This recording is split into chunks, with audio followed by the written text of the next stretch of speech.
Hi, and welcome back to Fact or Story Friday. Today's episode is about bringing humor to our stories. So the other day I was recording a podcast and it was scheduled right around the time when my kids usually get back from school.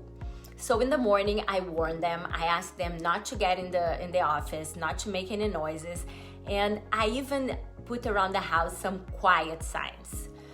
And in the middle of recording the podcast, I start hearing the doorbell ring and then some loud knocks on the door. And then I see my son walking around the house in the snow, trying to get in the house, which makes no sense because he has the code to the door. So for a while I just ignored. I was praying and hoping he was going to be able to get in the house. But after a while, I asked the podcast host for a little break to go and open the door. And of course, when I got there, he was already inside. But when I came back, I started apologizing, and she stopped me and said, "Barbara, it's okay. You're human, life happens."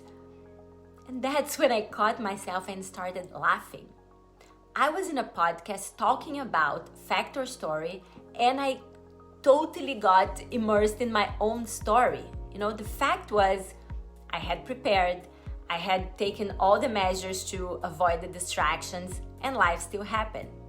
The story in my head was I wasn't professional, this couldn't happen, this is a mistake. And once again, I was caught in my own story, and I was taking myself extremely seriously. So anyways, as a reminder, fact is what happens, story is what we make of it. So next time that you're really hard on yourself and you get caught in your stories, just try to separate one from the other, what's fact, what's story, and maybe even find some humor in the story. Have a great weekend, and I will see you next week.